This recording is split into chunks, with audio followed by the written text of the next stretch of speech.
Bueno, con muchísimo gusto iniciamos esta conversación con la profesora, la pionera, la maestra María Ángeles Durán, una investigadora española especializada en el análisis del trabajo no remunerado y su relación con la estructura social y económica. María Ángeles además ha sido un puente entre Europa y América Latina y el Caribe, y mucho de lo que estamos conversando hoy en la Conferencia Regional sobre la Mujer de América Latina y el Caribe tiene que ver con su legado, con su visión del estudio, del trabajo no remunerado, del uso del tiempo y del trabajo de cuidado que hacen mayormente a las mujeres. Ella es doctora en Ciencias Políticas y Económicas, ha sido fundadora de muchísimas cosas, pero entre otras del Instituto de Estudios de la Mujer de la Universidad Autónoma de Madrid y de la Cátedra UNESCO Políticas de Igualdad. Ha colaborado con las Naciones Unidas a lo largo de su historia, con numerosos países, también de la región, con fundaciones, y ha publicado más de 200 obras sobre trabajo no remunerado, uso del tiempo, salud, desigualdad y también urbanismo. Ha recibido nombramiento como doctora honoris causa por varias universidades españolas. Tuve el privilegio de acompañarla en nombre de la CEPAL en su doctorado honoris causa en la Universidad de Salamanca, y va a recibir también de la Universidad Nacional de Córdoba, aquí en Argentina, y próximamente de la Universidad Nacional Autónoma de México, en México. Bienvenida desde la CEPAL. Es un gusto conversar con usted en el marco de la 15ª Conferencia Regional sobre la Mujer de América Latina y el Caribe, donde la CEPAL ha presentado a los estados, a los gobiernos, el documento La Sociedad del Cuidado, Horizonte para una recuperación sostenible con igualdad de género. Quisiera tener su valoración sobre esta propuesta, y además hemos usado la escala de Durán, que es una manera de medir las transiciones. Háblenos un poquito. Bueno, el documento es un documento amplio y es un documento complejo, y yo creo que probablemente la característica que lo define mejor es precisamente esa complejidad, porque ha incorporado, se nota que detrás del documento hay un proceso participativo muy importante que ha durado años, y ha incorporado el trabajo, la experiencia y las propuestas de muchas entidades distintas.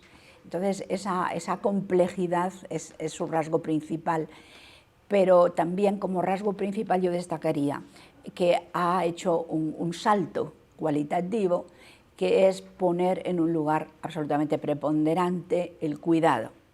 El cuidado ya se venía tratando en conferencias anteriores, pero no tenía la relevancia que tiene en estos momentos. Y yo creo que en parte ha sido la experiencia traumática de la COVID lo que en todo el mundo, pero desde luego también en América Latina, ha puesto de relieve, que era insuficiencia de los servicios públicos y la necesidad de que desde, sobre todo los hogares, pero dentro de los hogares, fundamentalmente las mujeres, se asumieran todas las pérdidas que se estaban produciendo de servicios, tanto en el sector público como en el sector privado, en las empresas, de prestación de servicios que han desaparecido de golpe, además en una situación de sumo estrés, de endeudamiento, de incertidumbre sobre si el sector privado iba a poder sobrevivir o no a esta experiencia, y quien ha salido al rescate de la sociedad y de la economía de cada país han sido básicamente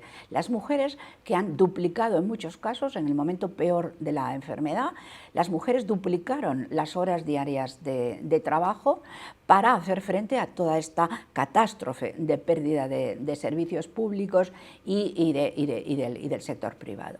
Entonces, a mí me parece que el documento, pues ayer se decía en la conferencia, marca un antes y un después. Va a ser muy difícil que el protagonismo que tiene ahora, por supuesto vendrán otros temas, pero el protagonismo que ha ganado ahora, el reconocimiento del esfuerzo del trabajo no remunerado, que sobre todo recae sobre mujeres, mujeres y que afecta a todos los sectores de las administraciones públicas, porque afecta desde el transporte hasta las escuelas, hasta el sistema fiscal.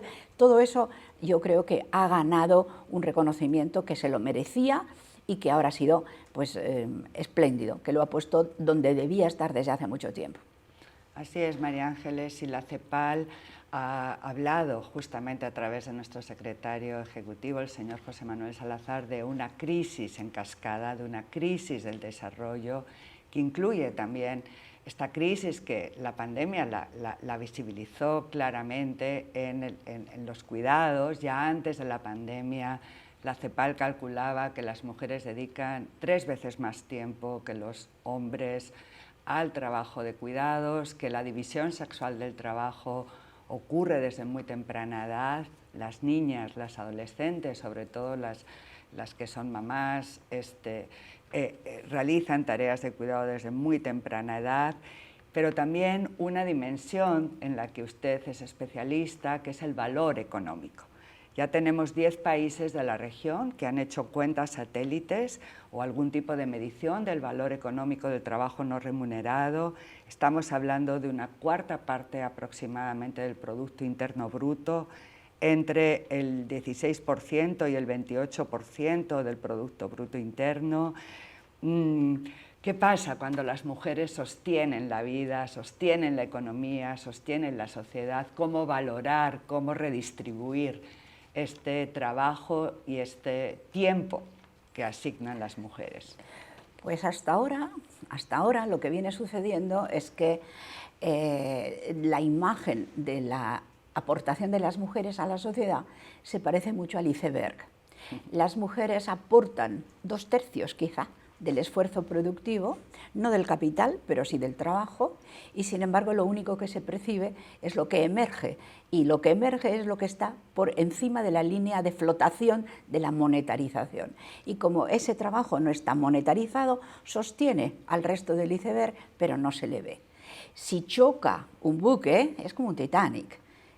Hay que tener muy presente que la base que lo sostiene para que flote es invisible y estamos dando por sentado que va a permanecer siempre igual, pero no es así, no es así. Por eso una revolución en la mera visión de cómo es la economía real, no la economía que medimos, sino la economía real, el iceberg, eso ya en sí es un cambio extraordinario y hay que insistir mucho en ello. Ahora, hay que ser muy conscientes de que cualquier intento de reducción de la base nos requiere un esfuerzo extraordinario, porque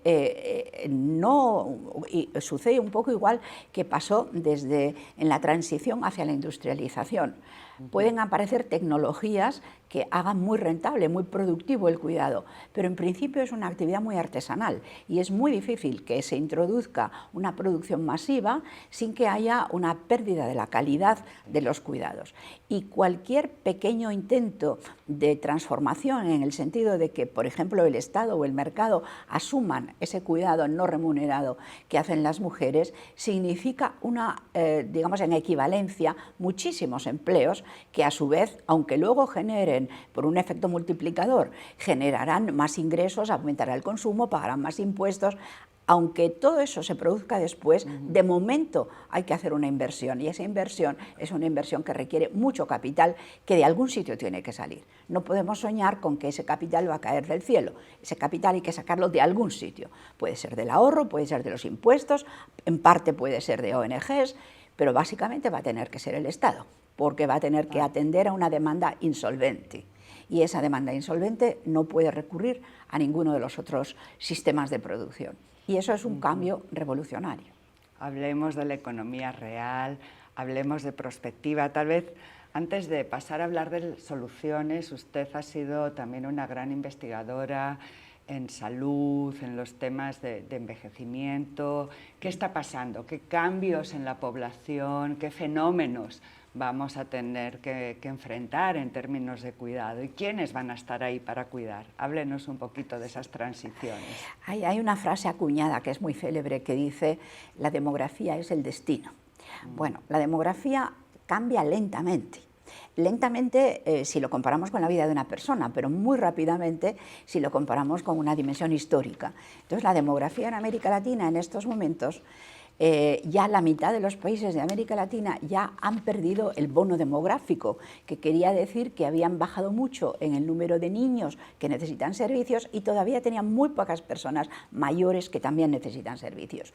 Pero ese punto, aunque todavía hay países que tardarán varias décadas en llegar a ese punto, pero la mitad del continente ya está en ese punto, en que empieza a crecer la demanda de las personas mayores. Entonces, ¿cuál va a ser la situación? Pues vamos a tener personas que van a vivir 80 y tantos años y que van a haber abandonado, suponiendo que lo tuvieran y suponiendo que la legislación de las jubilaciones se cumpliera más o menos a los 65. De modo que si pongamos una trayectoria de una situación media, en que puede estar estudiando y sin trabajar realmente en el mercado de trabajo hasta los 20 años, pero va a vivir, los que llegan a 65 vivirán hasta 90, porque no se han muerto antes y tienen más esperanza de vida. Entonces, la mitad de la vida la van a pasar los trabajadores fuera del mercado de trabajo y tienen que tener una productividad tan alta que con lo que se ahorre a título privado o público, da igual, en el periodo de 45 años que estén en el mercado de trabajo, tienen que pagar los otros 45 años que están fuera, o bien antes o bien después, ¿no? Y eso es un cambio total, porque hay que prever esa parte del final de la vida que es muy larga, en la que afortunadamente la salud está mejorando mucho, pero no evita que precisamente en la última década pues haya necesidad de un consumo muy fuerte. Y no es lo mismo cuidar a un niño, sobre todo un niño elegido, que sus padres están vivos, que le prestan toda la atención que necesite, que una persona mayor que ha tenido varios hijos, que los hijos han emigrado, que a lo mejor las relaciones no son muy buenas, que los hijos no tienen claro. Generalmente tiene que ser la hija la que se hace cargo de ello, y el tratamiento del cuidado para después cuando empieza el declive de la salud, eso va a ser una nota dominante en la estructuración de los cuidados en toda América Latina.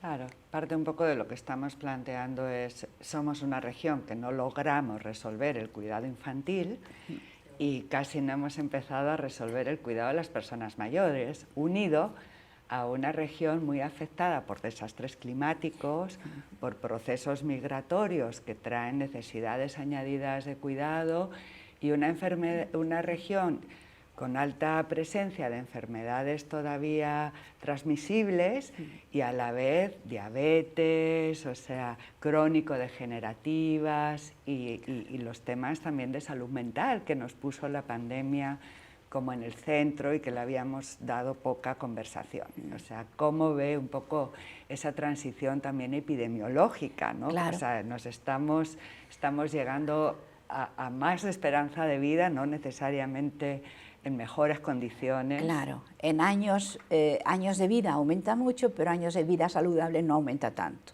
Y en algunos casos puede incluso haber, como ha sido ahora con la pandemia, algún retroceso, porque quedan secuelas que no sabemos lo que van a durar. Por eso yo estoy trabajando mucho con lo que hemos llamado la escala Durán, donde intento pasar a la medición, aunque por ahora no tenemos unos instrumentos muy refinados, pero al menos instrumentos de aproximación bastante buenos, en los que no hablemos del cuidado en general, sino del cuidado que va a generar grupos específicos de la población, con los que podemos hacer unas proyecciones con datos de salud y con datos demográficos. Podemos hacer unas predicciones con muchos años de adelanto sobre cómo va a ser esa demanda. Por ejemplo, la demanda por enfermedad mental. La demanda por enfermedad mental no tiene nada que ver con la demanda por la edad del enfermo mental. A lo mejor el enfermo puede tener 40 años y, sin embargo, tendríamos que conocer cuál es la demanda que corresponde a cada grupo social que es altamente demandante. Pongo el ejemplo de los enfermos mentales, pero igual puede ser los diabéticos o cualquier otro tipo de discapacidad, ¿no? que requiere una reforma importantísima de nuestros sistemas de apoyo. Y ahí es muy importante porque en América Latina hay una proporción altísima, sobre todo de mujeres, en la informalidad, con lo que está cubierto medianamente quienes tienen un empleo formal, pero no lo están sus familiares y no lo están quienes están en el cuidado informal. Y eso para las mujeres es realmente un desastre y todos los mecanismos de protección social tienen que acomodarse a esta situación, que no es la ideal, pero es la irreal. así es.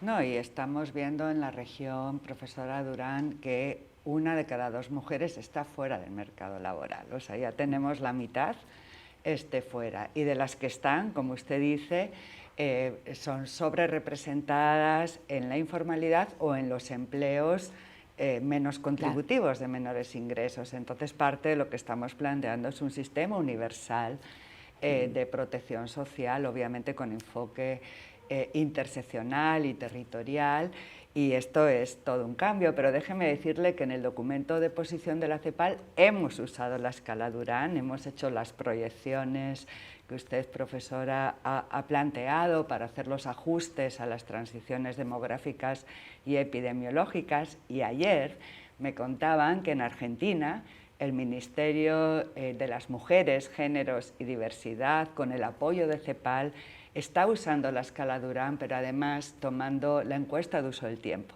o sea, asignando exactamente con la especificación que ha tenido la encuesta de uso del tiempo, cuántas horas diferenciadas se trabaja para atender a niños, adultos mayores, etc. Pero bueno, hablemos de qué sigue. Tiempos de crisis, tiempos difíciles. A la crisis financiera se agrega la crisis alimentaria, las consecuencias de la guerra en Ucrania, una crisis migratoria también en varios países del mundo. ¿Qué sigue? ¿Cuál es la respuesta? ¿Cómo poner los cuidados? La propuesta un poco que estamos haciendo en el documento es un cambio en los valores en que se organiza la sociedad, un cambio que pone la vida y la sostenibilidad de la vida y del planeta en el centro de la conversación. Pero ¿cómo hacerlo? Esa es la pregunta. Esa es la pregunta para la que me gustaría a mí tener una respuesta clara, contundente, convincente, y no la tengo. No la tengo porque, por una parte, eso que parece tan sencillo de decir, un cambio de valores, en realidad los valores están jerarquizados y donde quiera que se prima un valor hay otro valor que se queda en segundo lugar.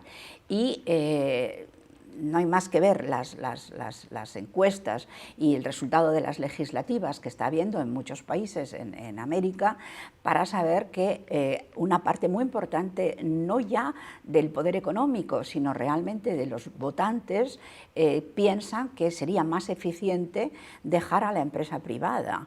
Entonces es una visión del mundo que a mí me parece indudablemente necesaria y que es el futuro, pero que tiene muchas resistencias y hay que contar con esas resistencias. Por eso, aunque a veces me gustaría ser menos pactista, por así decirlo, creo que hay que tener muy en cuenta la necesidad del consenso, porque establecer sistemas de cuidados que requieran un gran esfuerzo a una población, hacer todo el esfuerzo de ponerlo en marcha, si después no se va a poder mantener, sería mucho más eficaz reducir un poco las expectativas, lograr más consenso y que haya una continuidad, ¿no? Entonces, yo pediría mucho, por una parte, el realismo, porque a mí me gustaría que esta revolución llegara mañana, o sea, despertarme que me están cantando las mañanitas y me están diciendo que ha llegado la aurora y que ha llegado la sociedad del cuidado, pero como investigadora no tengo más remedio que decir, hay todas estas dificultades para una implementación práctica. Uno de ellos es que la productividad del cuidado es sobre todo artesanal, que no hay una tecnología fácil que nos permita aumentar la productividad, igual que hizo la industria, y que convirtió la producción de alfileres, que era costosa, y de repente en 2 minutos se podían producir 1000 alfileres. Esto no se ha producido en el sector de los cuidados, por tanto va a ser un sector caro. Es caro en dinero, pero al mismo tiempo es la calidad. Y es que yo creo que no hay alternativa. O sea, a medio plazo la humanidad no puede seguir poniendo su esfuerzo, su primer valor en la producción de bienes materiales para el consumo. Tiene que dejar un hueco mucho mayor para la producción de estos bienes que son servicios inmateriales y darles el valor que les corresponde. Ahora, hace falta muchísimas medidas convergentes y no se puede dar la espalda a nada que pueda aportar algo. Por eso me parece que el consenso, palabra que también ha aparecido en otras ocasiones, en conferencias, ¿no? En Quito me parece que fue, el consenso es muy importante porque es garantía de futuro. Se va más lento. La gran visión es necesaria porque es como un deslumbramiento, es un sueño, es una alegría, es un motor, el sueño, pero tiene que ser un sueño realista, si no el despertarse puede ser duro. No, de acuerdo, y ayer por ejemplo la ministra Orellana, que es la ministra de Chile, hablaba de lo que costó en Chile construir el Sistema Nacional de Salud, que también fue un sistema de pactos y que, bueno, ha sido también como justamente ese sistema como lo que le ha permitido al país tener una respuesta a la pandemia. Pero hablemos de los pactos en materia económica, porque definitivamente hay una conversación social. Todos y todas hemos necesitado cuidados o ofrecido cuidados en algún momento de nuestra vida. Estamos hablando cada vez más del autocuidado, esa palabra también apareció con fuerza durante la pandemia, del cambio en el mundo del trabajo y cómo va a ser, ¿no? Entonces, pactos sociales, pactos culturales, pero ¿qué pasa con la inversión? ¿De dónde vamos a sacar esa inversión? Esa es la pregunta que nos hacen los estados en un momento donde se ha desacelerado el crecimiento, en un momento de países de la región altamente endeudados, varios de ellos, en un momento difícil para las economías y para la fiscalidad. ¿De dónde vamos a sacar el dinero? ¿Cómo invertir en cuidados? Pues ese es el cascabel del gato para los ratones, ¿no? ¿De dónde lo vamos a sacar? Porque falta otro detalle que hace más complicado todavía el panorama, y es que las economías de los países latinoamericanos están en competencia con el resto de economías del mundo, y el país que acepte un aumento de los costes de producción va a competir inmediatamente en precios con países en los que sea mucho más descarnada la situación de los trabajadores, en que la explotación sea mayor y en que haya menos servicios y en que la situación de las mujeres sea mucho peor. Y si pueden ofrecer en el mercado internacional precios más bajos, entonces se va a resentir la economía que produzca más caro. De modo que el desafío es un desafío extraordinario. ¿De dónde va a salir el dinero?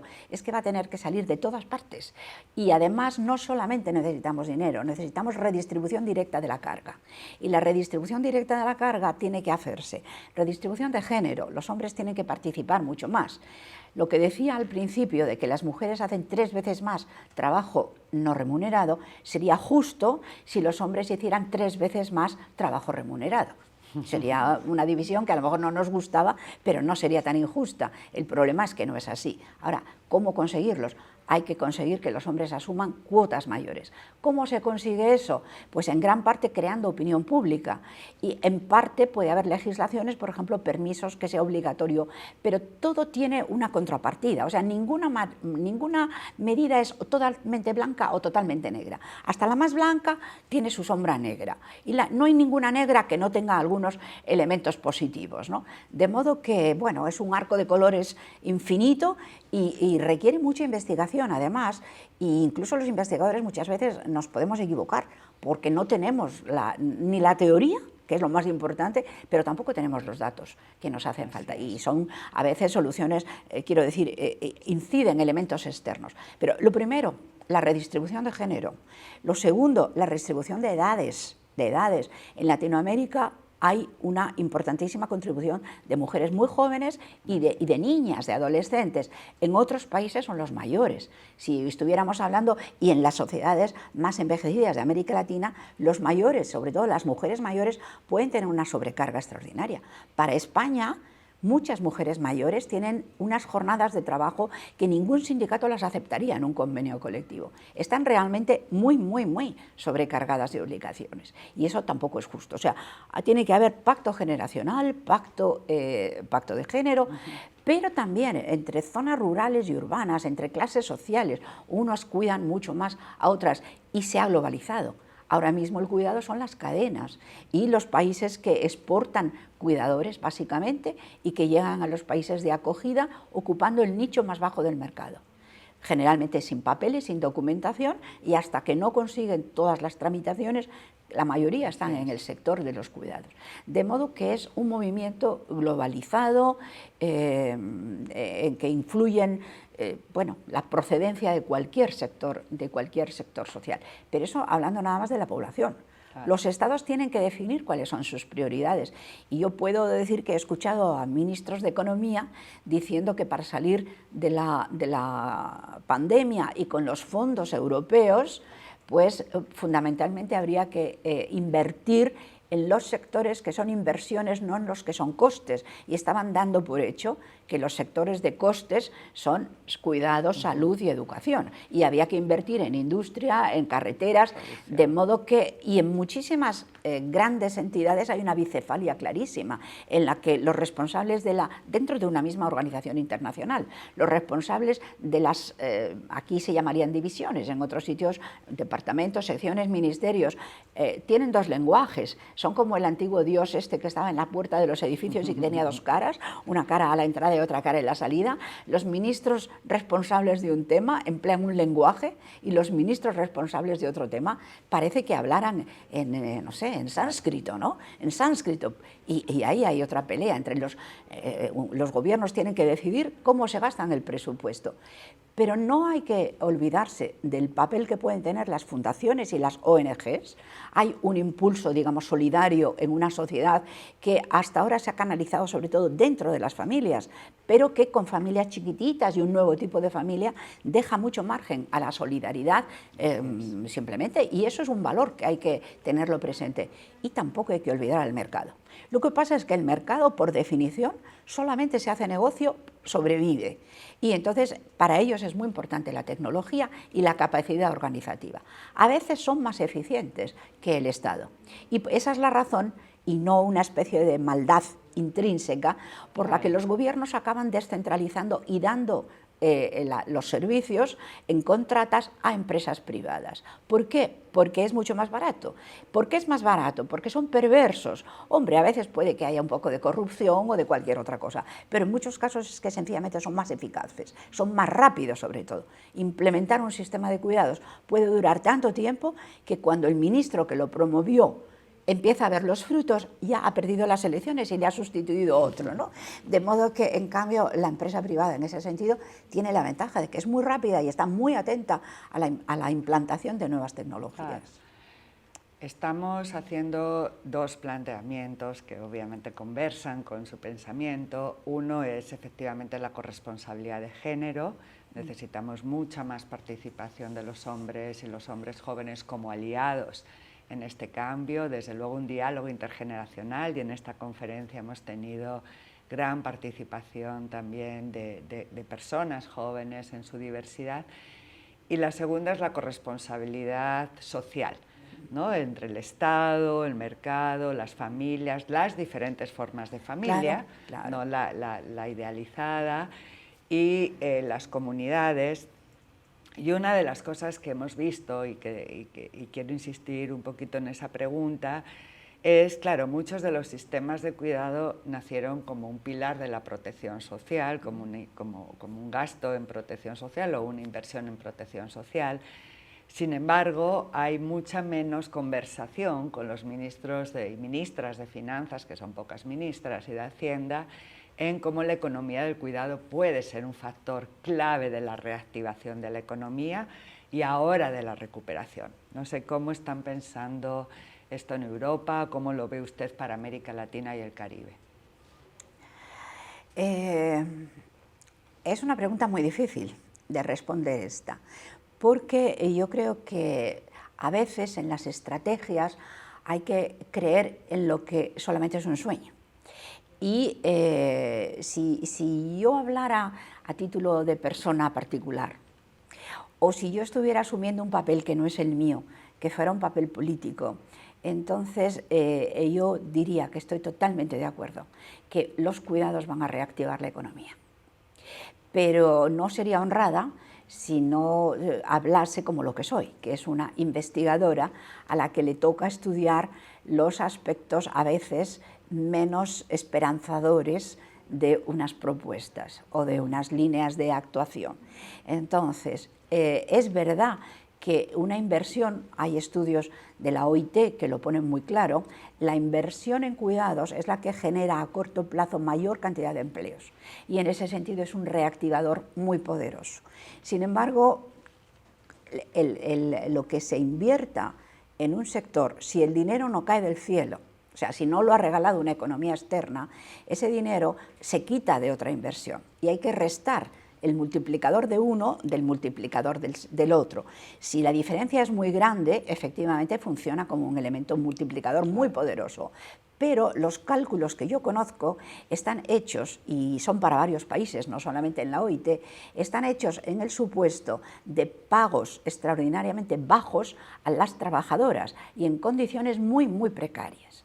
Yo puedo decir para España que con motivo de la pandemia, las trabajadoras que estaban en las entidades geriátricas, donde murieron miles de personas, han ganado mucha visibilidad, pero al mismo tiempo se ha hecho visible que estaban en unas condiciones pésimas de trabajo. La producción de una cama de una residencia geriátrica media, sin lujo ninguno en España, cuesta 1.900 euros antes de la pandemia. Pero en el País Vasco cuesta 5.000 euros, porque es más caro tanto los edificios, que hay que amortizar, como el personal, que tiene unos salarios mejores que en las zonas más pobres de España. Entonces, ¿está dispuesta la población de cualquier país? Puede ser Argentina, puede ser México, cualquiera. ¿Está dispuesta a asumir que crear una plaza para todos aquellos ancianos que no pueden ser atendidos porque tienen enfermedades que no son autónomos ni tienen una familia que los pueda asumir? ¿Está dispuesta a pagar 5.000 o 1.900 euros por plaza? ¿De dónde saldrá ese dinero? ¿Lo pagamos todos con los impuestos? Hay mucha probabilidad de que un gobierno que pida una subida de impuestos no lo consiga y pierda las elecciones y entonces estará en una situación aún peor. Y como consecuencia de que se ha visto en la pandemia que era necesario dotar de más espacio a las residencias y de mejores ratios entre personal empleado y residentes, si la ratio se multiplica y el espacio se dobla, entonces nos podemos encontrar que el coste real de producción pasa de ser 1.900 de media para el país a 3.000. Y entonces o se duplican, casi se duplican los recursos asignados y esos recursos de dónde salimos y volvemos al cascabel del gato.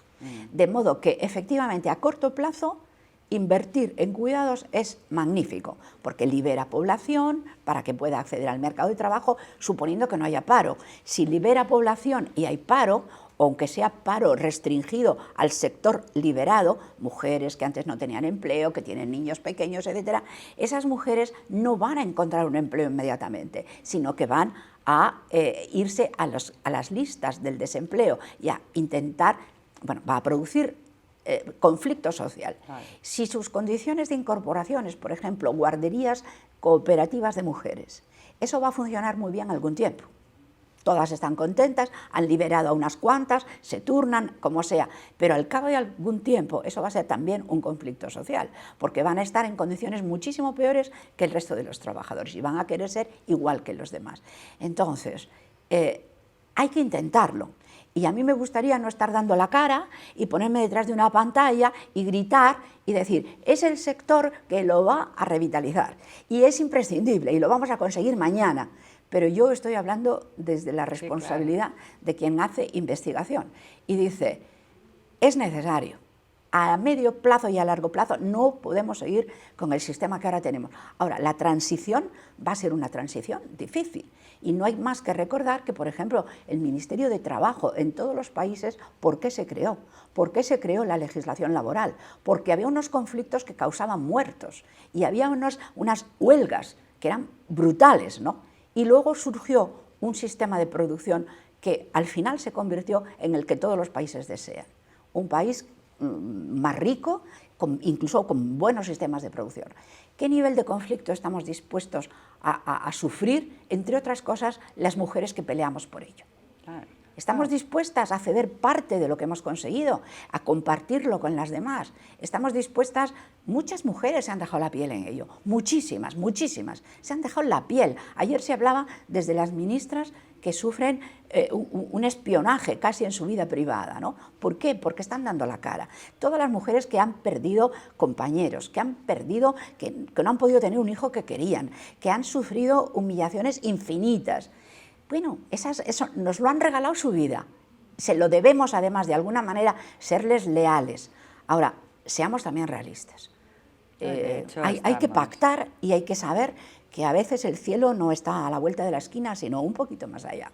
Sí, no, y de hecho yo creo que parte un poco de lo que ha hecho esta conferencia también ha sido recoger todos los aportes que el feminismo ha hecho para ampliar espacio público, para ampliar el derecho a la educación, al trabajo, pero estamos viviendo en una región además profundamente desigual, que hemos caracterizado con unos profundos nudos estructurales de desigualdad de género que articulan la división sexual del trabajo con pobreza y desigualdad, con patrones todavía culturales muy patriarcales y violentos y esta injusta organización social del trabajo, y efectivamente estamos en una oportunidad de transitar, y esa es la propuesta, a un modelo de desarrollo que le hemos llamado sociedad del cuidado. Obviamente ese tránsito no va a ser fácil, como dice usted, profesora Durán,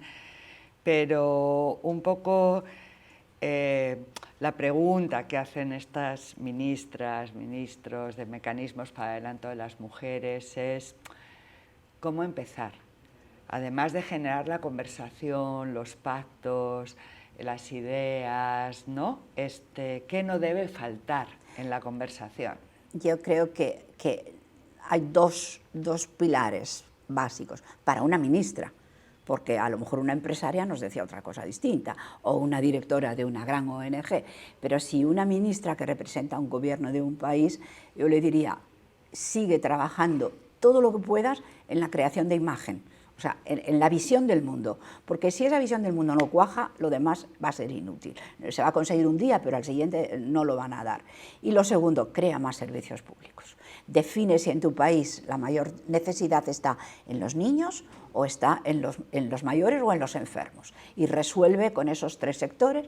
Si los tres son importantes, pues divide el presupuesto entre tres y sé muy eficaz. Sé muy eficaz, consigue todos los consensos, aunque a veces tengas que hacer cosas que no es lo que te gustaría y hablar con gente que no te sientes identificada, claro, pero consigue consensos, claro, consigue consensos. Pactos, consensos. Pactos y consensos, pactos y consensos, para que no chirríe tanto el mecanismo. Ahora, ¿puedo contar algo personal? Adelante. Adelante.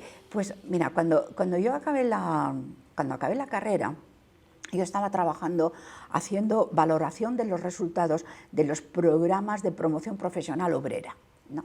Y después tuve una serie de incidencias y empecé a estudiar el tema de las mujeres y del trabajo no remunerado.